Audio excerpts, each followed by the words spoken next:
कल हम लोग देख रहे थे कि वार्नर थ्योरी जो कोऑर्डिनेशन कंपाउंड्स के लिए दी गई थी वो किस तरीके से काम करती है। उसमें वार्नर ने एल्फ्रेड वार्नर ने किस तरीके के एक्सपेरिमेंट किए, किस तरीके के एक्सपेरिमेंट्स के थ्रू किस किस कंक्लूजन पर पहुंचा। तो एक बार मैं दोबारा से रिमाइंड कर देता हूं आप लोगों को कि वो क्या कंक्लूजन्स थे जो वार्नर ने अपने एक्सपेरिमेंट्स के दौरान उसको मिले। ठीक है, तो पहला तो उसका कंक्लूजन ये था कि जितने भी मेटल कॉम्प्लेक्सेस बनते हैं उन मेटल कॉम्प्लेक्सेस के अंदर क्या होता है, जो सेंट्रल मेटल एटम होता है वो दो तरह की संयोजकताओं को रखता है, एक प्राइमरी संयोजकता और दूसरी सेकेंडरी। सेकेंडरी संयोजकता, या जिसको आप प्राइमरी वैलेंसी या सेकेंडरी वैलेंसी बोलते हो, है ना। दूसरा जो कंक्लूजन था उसका वो ये था कि जो सेकेंडरी वैलेंसी है वो हमेशा फिक्स रहती है, वो कभी भी चेंज नहीं होती। मतलब अगर कोई कंपाउंड आपने लिया है, अगर उसका कोई मेटल है, जैसे मान लो कि कॉपर है या मान लीजिए कि आयरन है, तो वो हमेशा आयरन जो है वो अगर ऑक्टाहेड्रल बनाता है तो वो ऑक्टाहेड्रल ही बनाएगा, उसकी कोऑर्डिनेशन नंबर हमेशा 6 ही रहेगी। अगर निकल जो है वो 4 कोऑर्डिनेशन नंबर उसकी रहती है, तो उसकी कोऑर्डिनेशन नंबर हमेशा 4 ही रहेगी, चाहे हम किसी के साथ में भी उसकी रिएक्शन करवा लें। ठीक है, तो इसका मतलब क्या हुआ कि सेकेंडरी वैलेंसी जो है वो क्या होती है हमारे पास में, वो फिक्स रहती है, वो कभी भी चेंज नहीं होती। जबकि नहीं प्राइमरी होती। वैलेंस हाँ, जबकि प्राइमरी वैलेंसी जो है वो क्या होती रहती है, चेंज होती रहती है। चेंज होती रहे। हाँ, अगर मैं इसको एक बार दोबारा से देखो एग्जाम्पल के थ्रू अगर मैं यहाँ पे आपको बताना चाहूँ, तो उसका एग्जाम्पल अगर आप यहाँ पे देखो,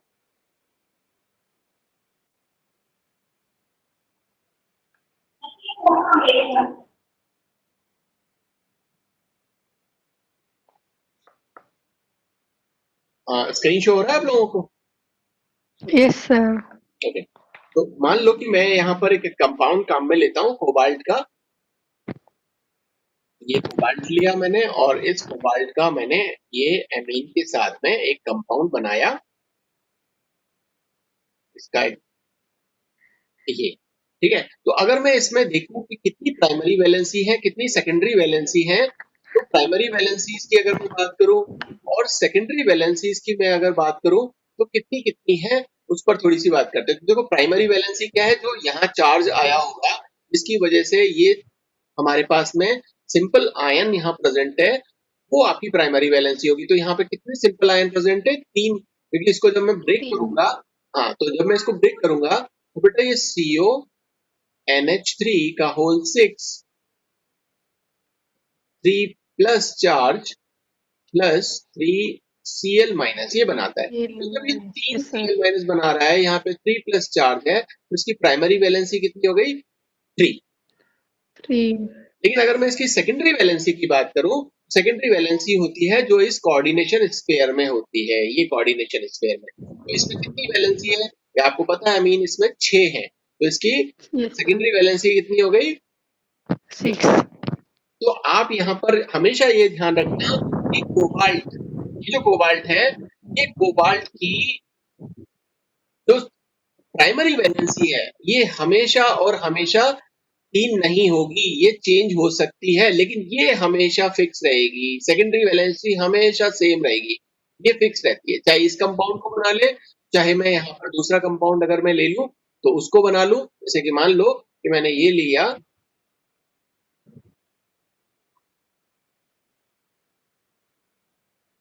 तो यहाँ पर भी आप देखोगे कि ये 6 ही साइनाइड से सराउंडेड है, तो सेकेंडरी वैलेंसी इसकी हमेशा क्या रहेगी, 6 रहेगी। 6। ठीक है ना। लेकिन मैं अगर एक कंपाउंड ऐसा भी ले लूं कि मान लो कि ये K4 है और ये आपका CO है और ये हमारा CN6 है, तो यहाँ पर आप देखोगे सेकेंडरी वैलेंसी वही 6 है, लेकिन इसकी वैलेंसी यहाँ पर तो 3 थी प्राइमरी वैलेंसी, लेकिन यहाँ पर इसकी यहाँ वैलेंसी पर जो है 4 वो क्या है। है, वो 4, सॉरी, वो क्या है, वो इसकी 2 प्लस है। सॉरी, हाँ मैं 2 भी प्लस। एक मिनट, वो कोबाल्ट की जो वैलेंसी है ऑक्सीडेशन स्टेट है वो क्या है, यहाँ पे 2 प्लस है। तो प्राइमरी वैलेंसी इसकी क्या है, चेंज हो गई, लेकिन सेकेंडरी वैलेंसी हमेशा क्या रहेगी, सेम रहेगी। ठीक बात है। एक और ऑब्जर्वेशन जो यहाँ पर वार्नर ने दिया था, कल हमने उसको भी डिस्कस किया था कि जितने भी सेंट्रल मेटल एटम होंगे वो उसकी क्या होगी, जो प्राइमरी वैलेंसी होगी वो नॉन डायरेक्शनल होगी और सेकेंडरी वैलेंसी होगी वो डायरेक्शनल होंगी। तो प्राइमरी वैलेंसी कभी भी ज्योमेट्री बनाने में काम नहीं आएगा और सेकेंडरी वैलेंसी हमेशा ज्योमेट्री को डिसाइड करने में काम आएगा। ठीक है। प्रिया बेटा आप अपना माइक म्यूट करो, तनु माइक म्यूट करो।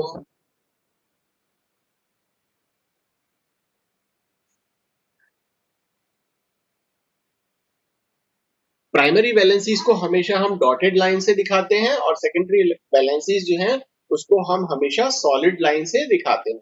और कई बार ऐसा भी होगा जहां पे प्राइमरी और सेकेंडरी वैलेंसी दोनों को दिखाने वाला सिर्फ एक ही वहां पर एलिमेंट होगा, तो वहां पर प्राइमरी और सेकेंडरी दोनों के लिए बिल्कुल बराबर में पैरेलल रूप से इस तरीके से सेकेंडरी वैलेंसी के लिए और इस तरीके से डॉटेड लाइन करके हम प्राइमरी वैलेंसी इसके लिए बता देंगे। और जैसे सीएल, तो ये सीएल का मतलब ये हुआ कि ये प्राइमरी वैलेंसी को भी दिखा रहा है और सेकेंडरी वैलेंसी को भी दिखा रहा है।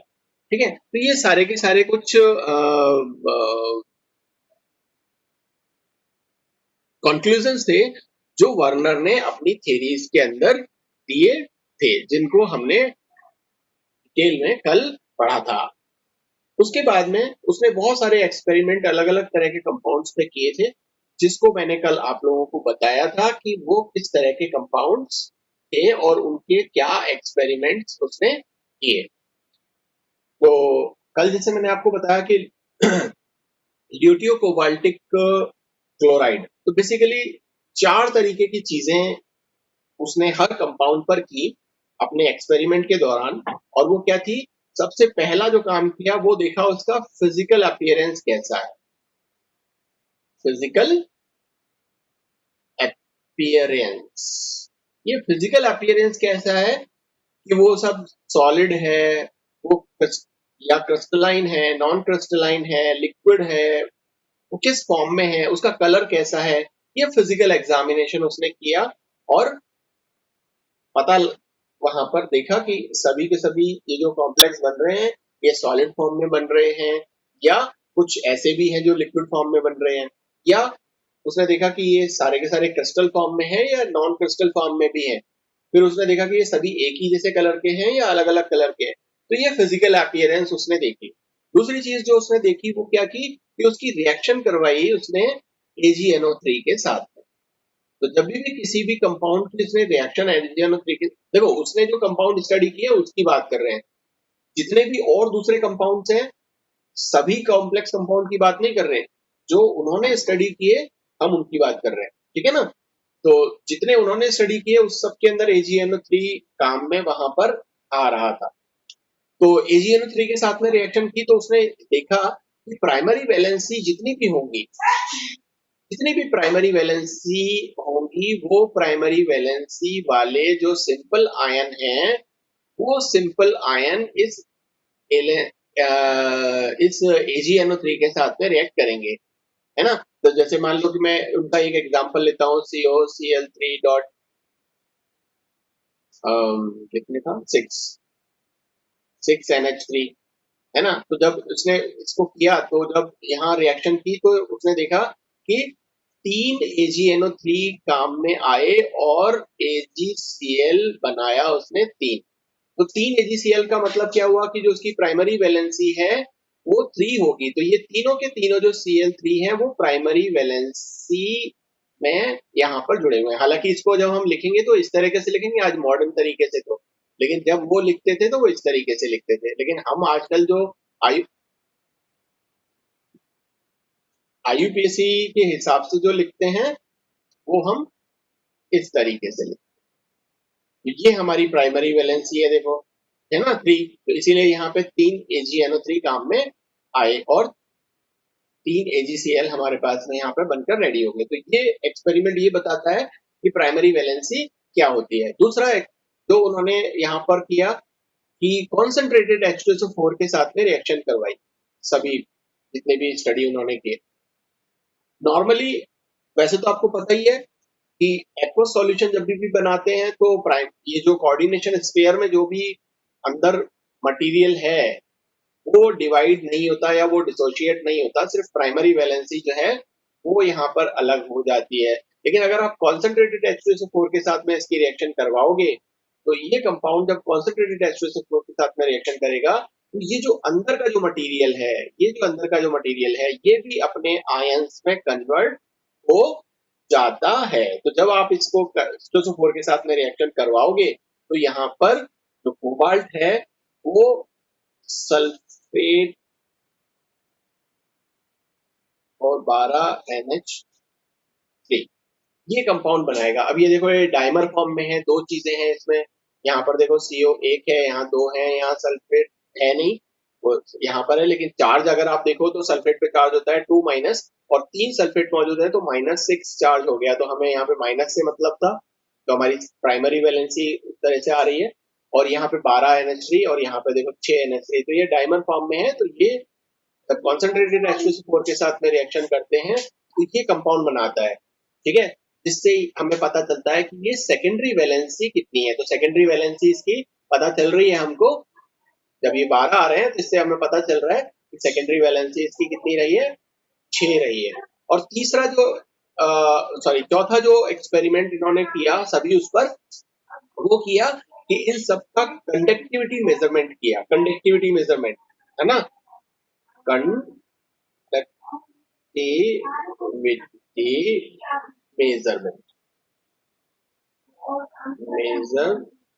मेजरमेंट। अब कंडक्टिविटी मेजरमेंट क्या है बेटे?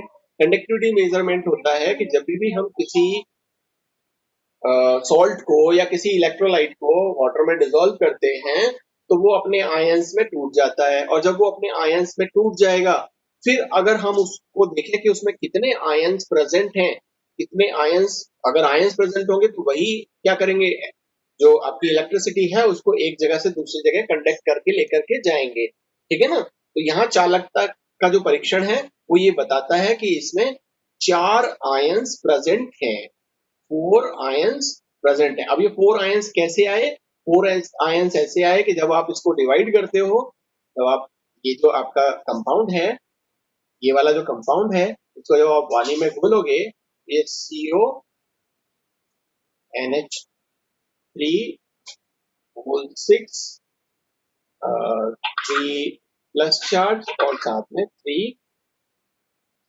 Cl-, ये तो देखो 3 आयंस तो ये हो गए और एक आयन ये हो गया, तो टोटल 4 आयन हो गए। इसी वजह से जब कंडक्टिविटी मेजरमेंट आप करते हो तो यहाँ पे 4 आयंस यहाँ कंडक्टिविटी मेजरमेंट्स में आते हैं, ठीक है। तो ये 4 आपके ऐसे एक्सपेरिमेंट थे जो इन्होंने हर कंपाउंड के साथ में किए। पहला उसका फिजिकल अपीयरेंस देखा, दूसरा उसके साथ में AgNO3 के साथ में रिएक्शन करवाई, तीसरा उसने कॉन्सेंट्रेटेड H2SO4 के साथ में रिएक्शन करवाई, और चौथा उन्होंने कंडक्टिविटी मेजरमेंट करके देखा। तो इन सभी एक्सपेरिमेंट के थ्रू वो इस कंक्लूजन पे पहुंचते थे कि वो जो कंपाउंड जो उन्होंने लिया है, जो कॉम्प्लेक्स कंपाउंड है, वो किस नेचर का होगा या किस तरीके का होगा, उसमें कौन प्राइमरी वैलेंसी में है, कौन सेकेंडरी वैलेंसी में है, वो आप इजीली पता लगा सकते हैं। तो इस बुक में बहुत सारे एग्जाम्पल दिए हुए हैं, चाहे वो कोबाल्ट के एग्जाम्पल हो, चाहे वो प्लेटिनम के एग्जाम्पल हो, चाहे वो आपके कोऑर्डिनेशन नंबर 6 वाले हो, चाहे वो कोऑर्डिनेशन नंबर 4 वाले हो। तो मेरा आपसे ये कहना है कि इन सभी कंपाउंड्स को आप एक बार पढ़िएगा, इनके एक्सपेरिमेंट्स को पढ़िएगा। ये सेम 4 एक्सपेरिमेंट भी आपको सब में मिलेंगे, फिजिकल अपीयरेंस का, AgNO3 का जो प्राइमरी वैलेंसी बताता है कॉन्सेंट्रेटेड H2SO4 के साथ में डिसॉल्व करने का, जो सेकेंडरी वैलेंसी को बताता है, और चौथा आपका कंडक्टिविटी मेजरमेंट जो आपके उसमें कितने आयंस प्रेजेंट है, जिससे आपको ये पता चल जाएगा कि उसका स्ट्रक्चर किस तरह से होगा, कौन प्राइमरी कौन सेकेंडरी वैलेंसी में है। तो ये पूरा का पूरा सभी जो भी कंपाउंड्स हैं उनको आप पढ़ करके एक बार देखना। कोई कंपाउंड अगर आपको समझ में नहीं आता है इन केस, तो आप मुझसे जरूर पूछना, तो मैं आप लोगों को बताऊंगा कि वो कंपाउंड किस तरीके से काम कर रहा है या ये एक्सपेरिमेंट उसमें किस तरीके से हो रहे हैं, ठीक है। तो मैं इसमें बहुत ज्यादा समय नहीं लेना चाह रहा, क्योंकि एक ही जैसे एक्सपेरिमेंट्स हैं और उनको सिर्फ उन्होंने स्टडी किया, तो वो एक बार आप पढ़ लेना। मैं थोड़ा सा अब और आगे चलता हूँ। जब वार्नर ने बहुत सारे एक्सपेरिमेंट के थ्रू और ये पता लगाया कि हाँ सब ये कंपाउंड इस तरीके के हैं, इस नेचर के हैं, तो सिजविक ने अपना एक इलेक्ट्रॉनिक इंटरप्रिटेशन दिया। जो सिजविक थे, ये सिजविक, इन्होंने अपना एक इलेक्ट्रॉनिक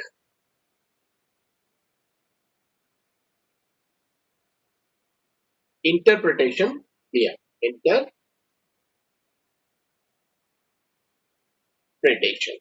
अब ये इलेक्ट्रॉनिक इंटरप्रिटेशन क्या था?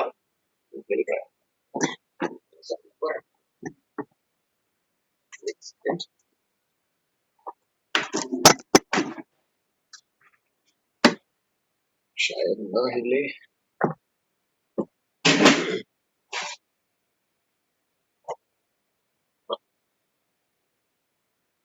तो सिजविक ने इलेक्ट्रॉनिक इंटरप्रिटेशन दिया, ये बताते हुए कि ये जो कंपाउंड्स हैं, कोऑर्डिनेशन कंपाउंड जो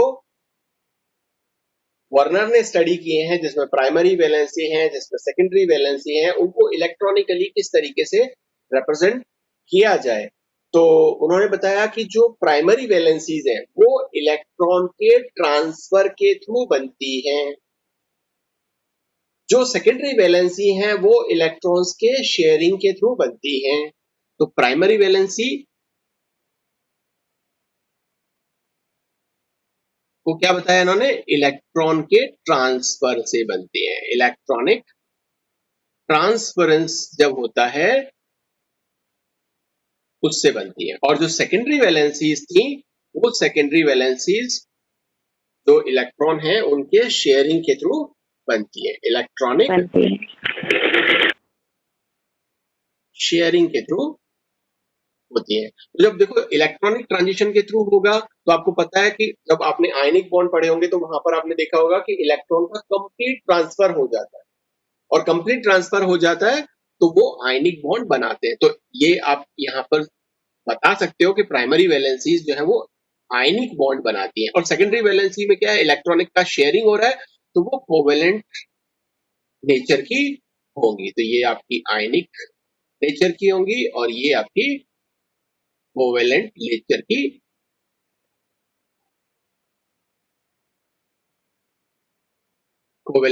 की हो जाएगी। ठीक है ना? सो प्राइमरी और सेकेंडरी वैलेंसीज आपके यहाँ पर इस तरह से काम आते हैं। दूसरा उन्होंने कहा कि जो लिगेंड्स हैं, चाहे वो न्यूट्रल लिगेंड हो, लिगेंड आपको मैंने बताया भी था कि प्राइमरी वैलेंसी हमेशा नेगेटिव आयन से सेटिस्फाई होती है, सेकेंडरी वैलेंसी आपकी न्यूट्रल या नेगेटिव आयन के साथ भी सैचुरेट होगी। तो जितने भी लिगेंड्स हैं, चाहे वो न्यूट्रल हो, चाहे वो नेगेटिव हो, एनायन के फॉर्म में हो, उनके पास में दो क्या होने चाहिए? इलेक्ट्रॉन होने चाहिए, या एक लोन पेयर होना चाहिए, या इलेक्ट्रॉन पेयर होना चाहिए, जो अपना उस लोन पेयर को डोनेट कर दे। किसको? सेंट्रल मेटल एटम को डोनेट कर दे। और सेंट्रल मेटल एटम को जब वो डोनेट कर देगा तो कोऑर्डिनेट बॉन्ड फॉर्म होगा और सेकेंडरी वैलेंसी सेटिस्फाई होगी। और जो भी उस लिगेंड का एटम, जैसे मान लो कि यहाँ पर मैं एक जैसे अभी हमने NH3 के एग्जाम्पल लिए या CN के एग्जाम्पल लिए, तो डोनर कौन है? इसके पास में देखो ये तो मॉलिक्यूलर है, न्यूट्रल है, और ये निगेटिव आयन वाला है। तो निगेटिव आयन वाला है तो इसका जो कार्बन है वो इलेक्ट्रॉन डोनर है, इसका जो नाइट्रोजन है वो इलेक्ट्रॉन डोनर है। तो ये जो इलेक्ट्रॉन डोनर्स है उससे एक एरो की तरह हम यहाँ पर मेटल और लिगेंड के बीच में बॉन्ड दिखा देते हैं। जैसे कि मैं आपको बताऊं कि मेटल जो है इसके पास खाली ऑर्बिटल होता है, और लिगेंड के पास में एक लोन पेयर होगा। लोन पेयर यहाँ पर प्रोवाइड कर दें। मेरी आवाज सुनाई दे रही है?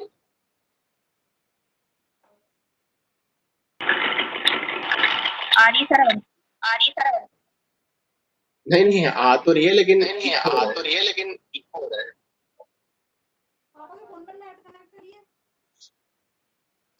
चलो। अच्छा एक बात बताओ, अभी जो हमने बात की कि जो लिगेंड है उसके पास में एक लोन पेयर जरूर होना चाहिए, चाहे वो न्यूट्रल लिगेंड हो चाहे वो नेगेटिव लिगेंड हो, ताकि वो अपना लोन पेयर प्रोवाइड करे। और जो भी लिगेंड होगा वो एरो की तरह, हम यहाँ पर उसके जो लोन पेयर है वो मेटल को जब हम देते हैं तो इस तरह से एक एरो से उसको रिप्रेजेंट करते हैं। तो एरो का जो ये जो हेड है वो ये बताता है कि इसने 2 इलेक्ट्रॉन इस मेटल को प्रोवाइड किए हैं। ठीक है, तो अगर हम किसी एग्जाम्पल को देखें, तो एग्जाम्पल अगर मान लो कि आपने कोबाल्ट, अभी जो हमने ऊपर एग्जाम्पल देखा ये वाला, ठीक है ना, इसी को एग्जाम्पल की तरह हम यहाँ पर ले लेते हैं कि हमने ये या कोई दूसरा एग्जाम्पल ले लेते हैं। मान लो कि ये एग्जाम्पल हमारा Fe और ये CN6 और ये Cl3। ठीक है, तो अगर मैं यहाँ पर सेंट्रल मेटल एटम Fe को इस तरह से रिप्रेजेंट करूं और 6 Cn जो है वो इसके चारों तरफ जमा दो, 1 Cn, 2 Cn, 3, 4 और 5 और 6, और ये इसने लोन पेयर दे दिया, इसने अपना लोन पेयर दे दिया, इसने अपना लोन पेयर दे दिया, इसने दे दिया, इसने दे दिया। तो इस तरीके से मैं इसको रिप्रेजेंट करूंगा और इस पूरे के पूरे को पैरेंथेसिस के अंदर या स्क्वायर ब्रैकेट में मैं इसको डाल दूंगा। अब आयरन जो है वो अपनी एक ऑक्सीडेशन स्टेट में था और इन Cn ने भी इसको नेगेटिव चार्ज प्रोवाइड किया है, जिसकी वजह से इसके पास टोटल चार्ज यहाँ पर आ गया है 3 माइनस। और मैंने यहाँ गलती से ऊपर जो लिखा है ये गलत लिखा है, क्योंकि इसके ऊपर जो चार्ज आएगा वो माइनस का आएगा। तो यहाँ इस तरह से हम इसके पॉजिटिव चार्ज को लेंगे, ठीक है ना। तो ये हमारे पास में तो रिप्रेजेंट करने का जो तरीका है, आवाज कट रही है बहुत ज्यादा, आवाज बिल्कुल नहीं आ रही बिल्कुल आवाज नहीं आ रही है सर। हेलो, अभी भी नहीं आ रही बेटा? सर आवाज कट रही है आपकी। कट रही है, चलो अभी नेक्स्ट क्लास हमारी ना मंडे को होगी और कल भी हम क्लास लेंगे, लेकिन पढ़ाएंगे नहीं, सिर्फ एक बार ना गूगल मीट को ट्राई करके देखेंगे कि उस पर किस तरीके का सेटअप रहता है। ठीक है, तो मैं एक लिंक भेजूंगा आपको, उसको पहले पहले उसको स्टडी करूंगा कि क्या है वो, कैसे है। तो अभी आवाज आ रही है बेटा? ठीक, हेलो, सर आ गई। Okay okay. ओके तो सर। यहाँ पर इलेक्ट्रॉनिक इंटरप्रिटेशन यहाँ पर हमने दिखा दिया कि ये जो लिगेंड है वो अपना लोन पेयर इस मेटल को, इस सेंट्रल मेटल एटम को प्रोवाइड कर रहे हैं और एरो से हमने इसको रिप्रेजेंट कर दिया।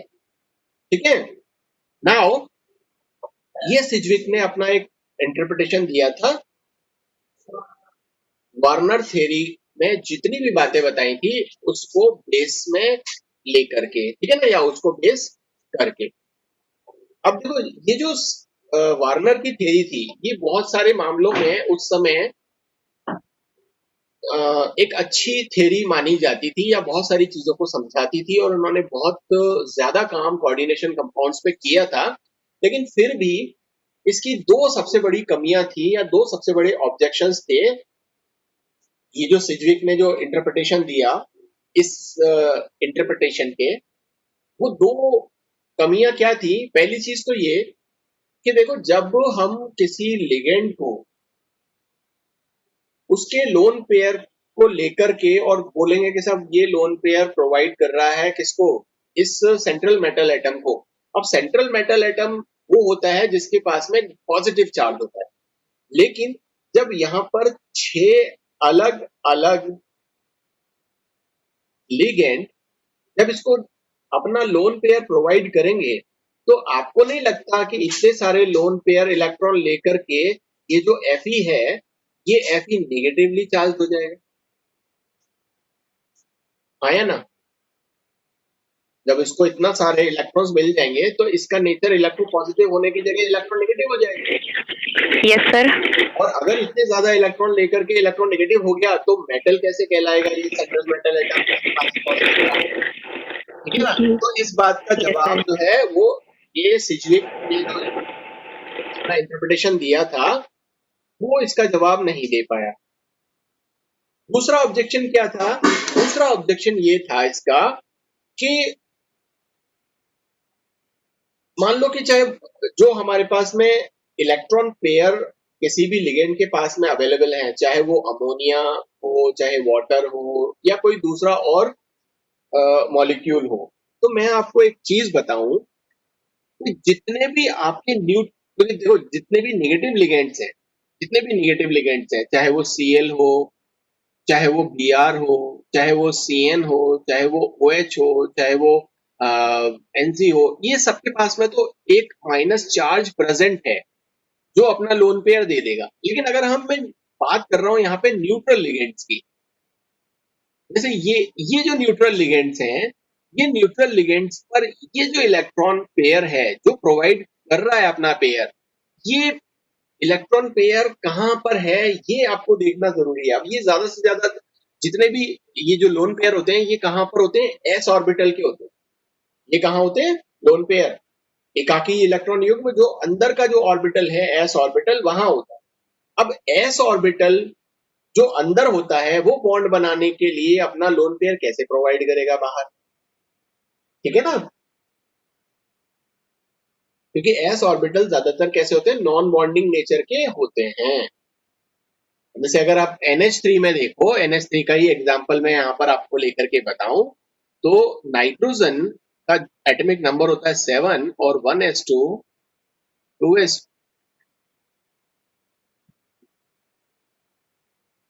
2s2 2p4 सॉरी 2p3 ये बाह्यतम कोश है। इसको आप जब देखते हो तो इस तरीके से लिखते हो, ये लोन पेयर, ये आ गया, ये 3 आपने इलेक्ट्रॉन्स फिल कर दिए। अब आप ये बताओ कि ये 3 ऑर्बिटल्स जिनके पास में लोन पेयर है वो एक हाइड्रोजन का ये जो 1s1 वाला जो ऑर्बिटल है इसके साथ में ओवरलैप कर लेगा। ये ओवरलैपिंग के थ्रू 3 बॉन्ड बना लेंगे। लेकिन ये अंदर का ऑर्बिटल है, तो अगर बाहर का ऑर्बिटल और अंदर का ऑर्बिटल, तो बाहर का ऑर्बिटल जब काम आ रहा है तो अंदर का ऑर्बिटल किस तरीके से अपना लोन पेयर दे सकता है? वो तो नॉन बॉन्डिंग नेचर का है ना? तो इस बात का जवाब जो सिज्विक हैं उन्होंने अपने इंटरप्रिटेशन में नहीं दिया। ठीक है? तो ये 2 ऑब्जेक्शन यहाँ पर बड़े थे। पहला ये कि जब लिगेंड्स यहाँ पर अपना लोन पेयर प्रोवाइड करेंगे तो मेटल के पास में नेगेटिव चार्ज आ जाना चाहिए, और दूसरा ये कि जो lone pair neutral ligands provide करते हैं वो इनर एस ऑर्बिटल का करते हैं, तो inner S orbital non bonding के नेचर के होते हैं, तो वो अपना इलेक्ट्रॉन किस तरीके से प्रोवाइड कर सकता है। ठीक है ना? तो ये 2 ऑब्जेक्शन वहां पे हमें देखने को मिलते हैं। नेक्स्ट जो हम बात करेंगे वो बात करेंगे EAN पर।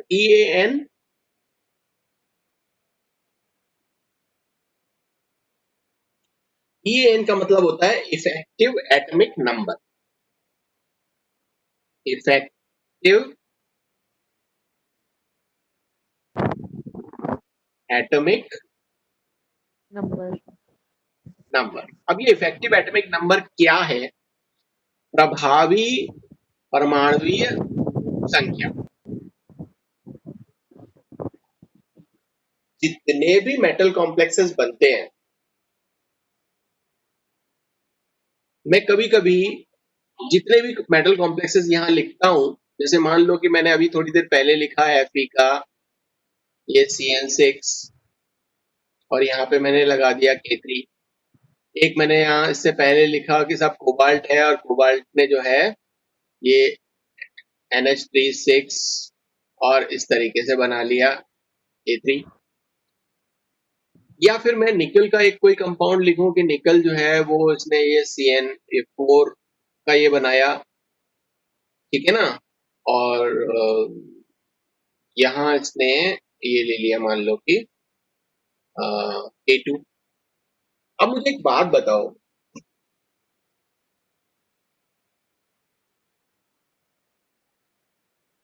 कि यहाँ ये जो निकल है ये तो सिर्फ 4 CN को अपना कोऑर्डिनेशन नंबर दिखा रहा है। Fe जो है वो 6 दिखा रहा है, कोबाल्ट जो है वो भी 6 दिखा रहा है। तो इनकी जो सेकेंडरी वैलेंसी है, सेकेंडरी वैलेंसी या इनका जो कोऑर्डिनेशन नंबर है, ये कभी तो 6 आता है, कभी 4 आता है, कभी 2 आता है, कभी 1 आता है। मतलब ये क्यों, इतना ही क्यों आता है? निकल जो है वो 6 कोऑर्डिनेशन नंबर क्यों नहीं दिखाता? निकल जो है वो 6 कोऑर्डिनेशन नंबर नहीं दिखाएगा। आयरन जो है वो 4 कोऑर्डिनेशन नंबर नहीं दिखाएगा। कोबाल्ट जो है वो 4 कोऑर्डिनेशन नंबर नहीं दिखाएगा, 6 ही दिखाएगा। ऐसा क्यों? ऐसा इसलिए क्योंकि यहाँ पर एक रूल काम करता है जिसको हम बोलते हैं ये, और ये किसी भी मेटल कॉम्प्लेक्स की स्टेबिलिटी के लिए जरूरी होता है, और इसी को फॉलो करके और हम अलग-अलग तरह के कंपाउंड्स को बता सकते हैं, समझा सकते हैं कि वो कैसे काम कर रहा है। ठीक है, जैसे मैं आप अगर यहाँ पर एक एग्जांपल लूं, जैसे मैंने आप मान लीजिए कि मैंने एक एग्जांपल लिया कोबाल्ट NH3 का होल 6 और Cl3। पहले मैं आपको इस रूल को बता देता हूं कि ये रूल क्या है। कॉम्प्लेक्स कंपाउंड्स की स्टेबिलिटी के लिए ये रूल दिया गया, और ये कहा गया कि कोई भी कंपाउंड, कोई भी कॉम्प्लेक्स कंपाउंड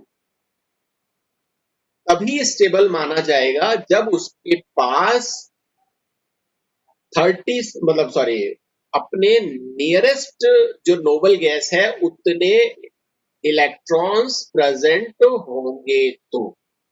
ठीक है ना, मेरी बात समझ में आई? कोई भी कॉम्प्लेक्स कंपाउंड तभी स्टेबल कॉम्प्लेक्स बनाएगा जब उसका सेंट्रल मेटल एटम अपने नियरेस्ट इनर्ट गैस जितना कॉन्फ़िगरेशन कर ले। अब मैं आपको एक छोटी सी बात यहाँ पर बताना चाह रहा था कि जैसे मान लो कि हमने एक कंपाउंड ले लिया और यहाँ पर सेंट्रल मेटल एटम है हमारे पास में कॉपर, सॉरी कोबाल्ट। अब इस कोबाल्ट का जो नंबर होता है वो होता है 27। तो मैंने कहा कि इसका कॉन्फ़िगरेशन कैसा हो जाना चाहिए? सर आवाज कट रही, टॉपिक समझ में नहीं आ रहा।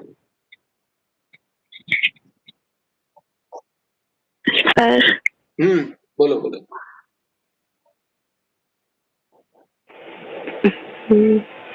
अभी आ रही है? आवाज कट रही, इसमें तो बहुत ज्यादा। अभी नहीं आई बेटा आवाज सही?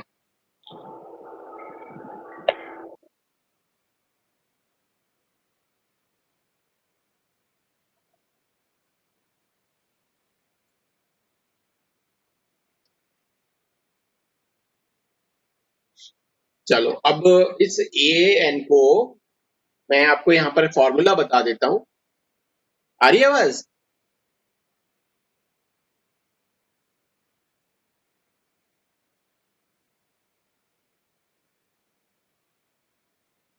बेटा आवाज आ रही है क्या? सर आ रही है आवाज तो। आ रही है। तो atomic number of metal minus oxidation state of metal ion plus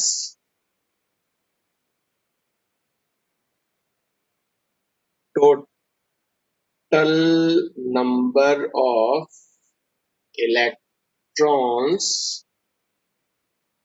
provided by या डोनेटेड बाय लिगेंड।